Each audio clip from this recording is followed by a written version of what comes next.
Hola, buenos días. Yo voy a hablar de la prueba del test de dibujo de la figura humana, conocido abreviadamente como DFH. Este es de la autora Elizabeth Kopitz.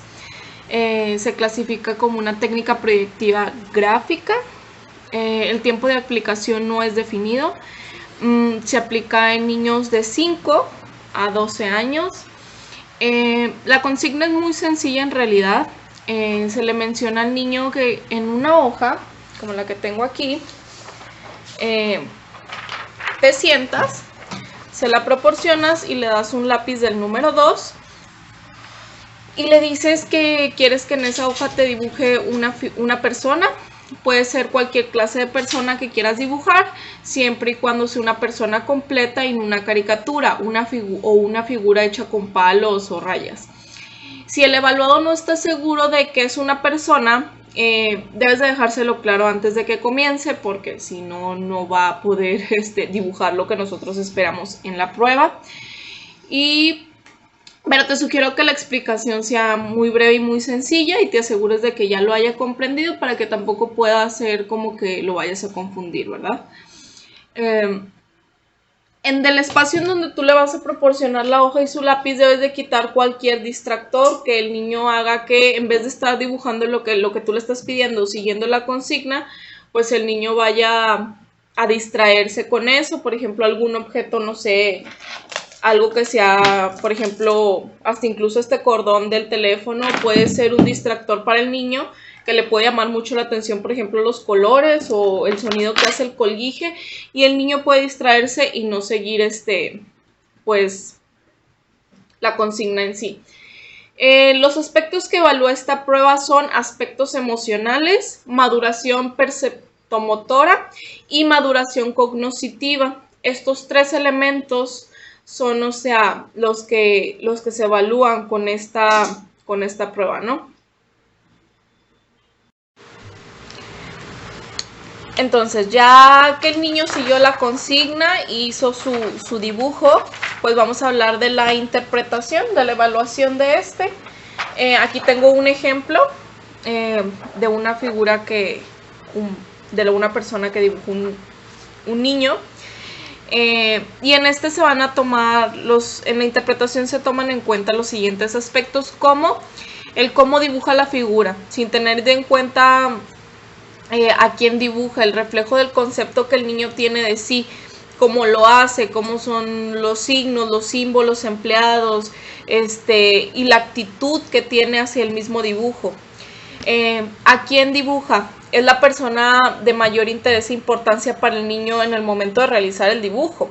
Si dibuja a alguien que sea, por ejemplo, alguien que admira mucho de alguna caricatura, pues ya sabemos que a quién es a quien dibuja. Muchas veces los niños se dibujan a sí mismos. Entonces tendremos que indagar también en esa parte. Y lo que el niño está diciendo en su figura, que puede presentar dos aspectos para evaluar actitudes y conflictos, o ser un deseo o ambas cosas a la vez. Entonces, el dibujo es muy importante. También evaluar esos tres aspectos. También se toma en cuenta un protocolo. Aquí les voy a dejar una imagen de lo que es el protocolo. Y en ese se toman en cuenta los siguientes aspectos.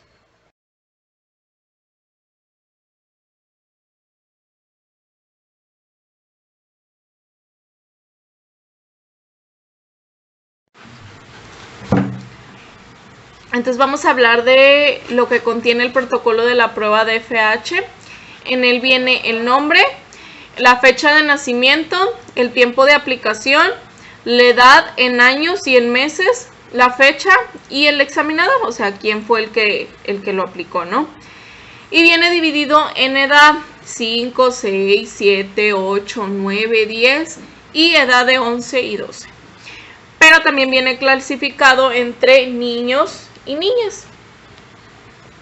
Los ítems esperados, que es la primera parte que podemos ver en el protocolo, consta de el número 1, cabeza, después viene ojos, nariz, boca, cuerpo, piernas, brazos, pies, brazos, las dimensiones, piernas, las dimensiones, cabello, cuello, brazos hacia abajo, brazos a los hombros y ítems de ropa. Si se dan cuenta, los cuadritos son lo que se toma en cuenta dependiendo la edad y que sí se va a poder calificar. Por ejemplo, en edad de 5, pues nada más vienen 7 ítems los que se toman en cuenta, pero ya en la edad de 11 y 12, ya se toman en cuenta en las niñas, los 15 ítems. Entonces, si un niño no puso tal o cual cosa, se califica con el 0. Si el niño sí lo puso, se califica con un -1. Después nos vamos para abajo y vemos los ítems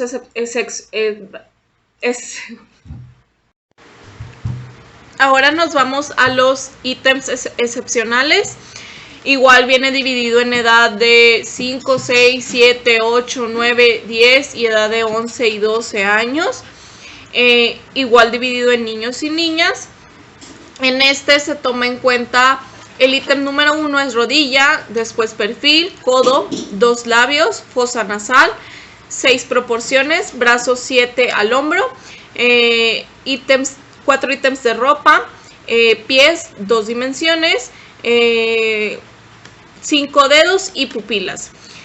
Si podemos observar que en edad de 5 años vienen, pues sí se toman en niños, sí se toman bastante en cuenta, pues no, la mayoría, no, pues los 11 ítems, y de 11 y 12 años solamente se toma el ítem número 1 a calificar.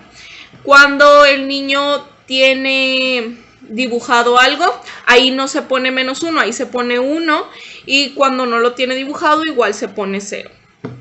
Abajo nos muestra una rayita, un signo de más, después otra rayita, en dice ítems evolutivos no conseguidos, ahí se hace la sumatoria de arriba. Por ejemplo, vamos a suponer que arriba el niño, por ejemplo en el ejemplo que vimos en clase, según mi perspectiva, dibujó 4, ahí le puse -4, más ítems excepcionales, no me salió que ninguno había dibujado de los ítems excepcionales, entonces la sumatoria me daba 0, entonces le puse +0, más 5 y nos daba un resultado que es el puntaje del dibujo de la figura humana, con el cual después nos vamos a ir a una tablita. También les voy a dejar una imagen de la tablita. Esta tablita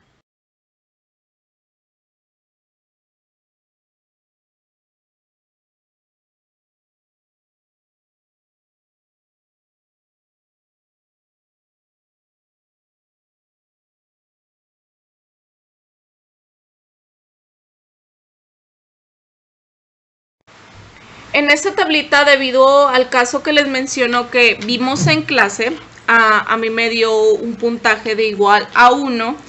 Y referente en la tablita, ahora sí nos vamos a checar, ya tenemos nuestro puntaje, nos vamos a checar la puntuación en esta tablita que nos va a determinar el nivel de capacidad mental que tiene nuestro aplicado.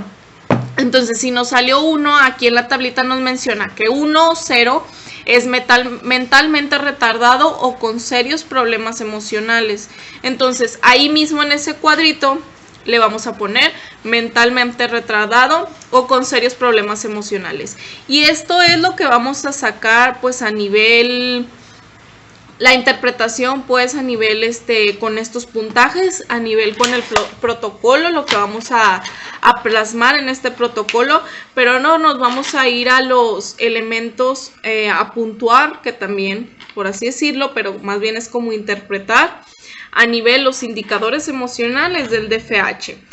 Existen indicadores generales, les voy a leer uno, por ejemplo el primero que tengo aquí que viene sacado del manual, que es por ejemplo integración pobre. Hace referencia a una dificultad manifiesta en agrupar debidamente las partes del dibujo. El dibujo tiene uno o más elementos separados, no se unen del resto del dibujo. Es un factor muy presente en los niños más pequeños o inmaduros, no tiene validez antes de los 7 años y en 6 en niñas. A partir de esta edad, el indicador se da en pacientes clínicos agresivos y en general alumnos con problemas. No aparece en alumnos bien adaptados y con buen rendimiento académico. Es por tanto un indicador de inmadurez, en especial en niños mayores, una pobre coordinación e impulsividad. Entonces, por ejemplo, si aquí no me hubiera dibujado la cabeza acá y un cuerpito así chiquito, pues para mí eso es una integración pobre, según mi perspectiva, según mi interpretación. Entonces, lo tomo en cuenta. Así como hay los indicadores generales, pues también vienen los indicadores específicos de la prueba, que es, por ejemplo, les voy a leer también este ejemplo de la cabeza pequeña. Parece estar más presente en población clínica que en la general. La autora lo relaciona con sentimientos intensos de inadecuación intelectual, no compartiendo la explicación, al menos en niños, de Macover respecto a ser un indicador de tendencias obsesivo-compulsivas que pretenden ignorar el control de su cerebro. Entonces, así nos vamos a ir con todos estos indicadores emocionales que nosotros vamos a interpretar, y en muchos se toma en cuenta si hubo omisión de nariz, de cuerpo, si sus ojos están vacíos, ojos que no ven, mirada de reojo, manos ocultas, si hizo muchos objetos que no tenían nada que ver con lo de la persona, a lo mejor una flor, un árbol, una banca, no sé.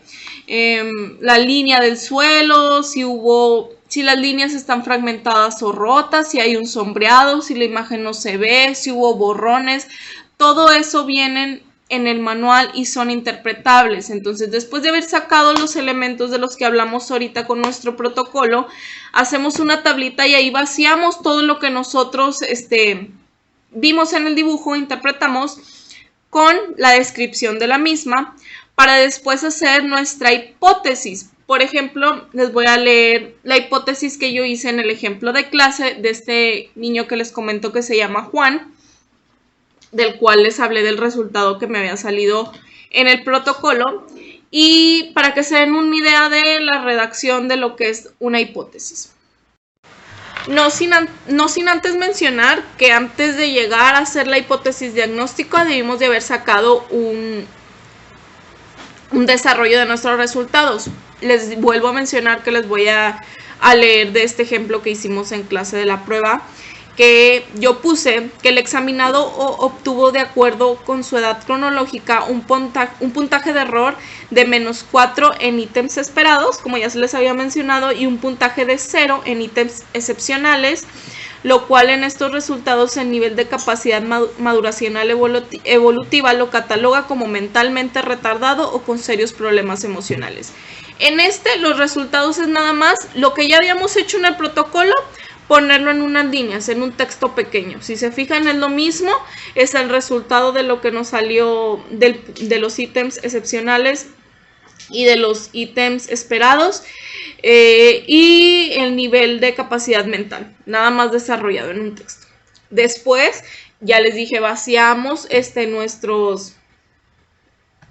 nuestros indicadores emocionales, los ponemos en una tablita, los ponemos con su descripción, y esos sí son los que nos van a ayudar a hacer una hipótesis diagnóstica, pero esos se van a unir con el resultado anterior para llegar a esa hipótesis, que es como la hipótesis pues como su nombre lo dice, la hipótesis del diagnóstico que queremos llegar en base a nuestra prueba aplicada. En este caso, yo desarrollé lo siguiente. En base a los resultados de la capacidad maduracional, puede considerarse que el examinado tiene severos problemas emocionales y poca capacidad para controlar sus impulsos.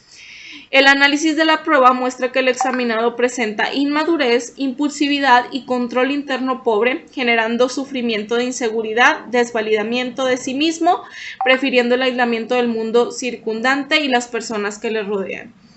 ¿Por qué llegué a eso? Porque su dibujo me indicaba eso.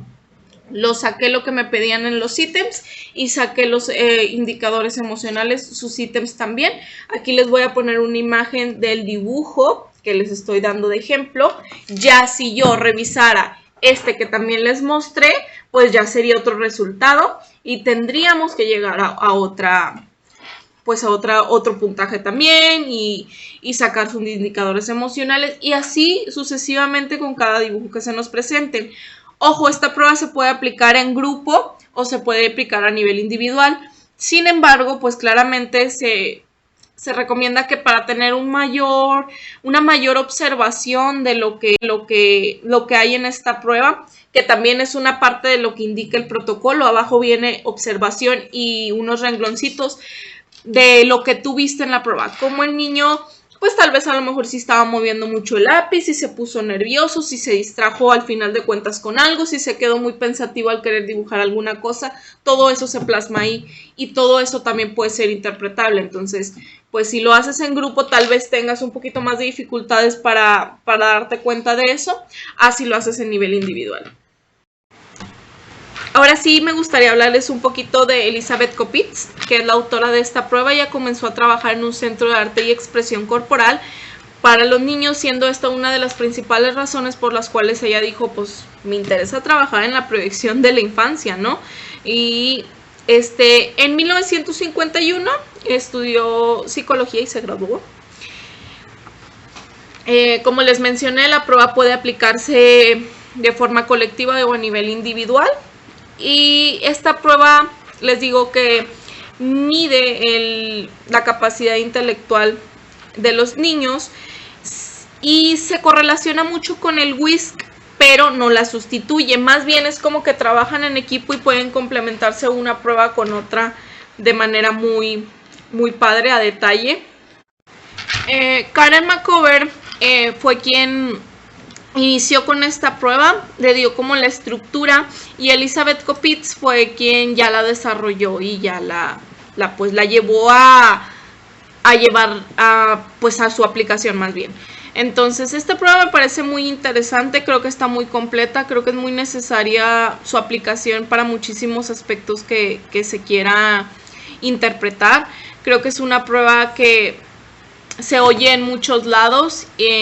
Tuve la oportunidad de aplicarla de manera muy distinta en otra materia que nos pedía que aplicáramos pruebas proyectivas, aunque no habíamos llevado la materia. Entonces creo que ahora entenderla me fue muy beneficioso. Sí noté que había tenido muchos errores, sobre todo ya a la hora de hacer la hipótesis diagnóstica, que les digo que yo creo que es lo más importante y lo que puede hacernos tropezar un poquito, porque ya es pues poner como que en resumidas cuentas todo lo que también hemos aprendido de otras materias. Entonces sí creo que ahí es en donde a veces puedes patinar ahí un poquito. Me hubiera gustado aplicarla a un niño en sí.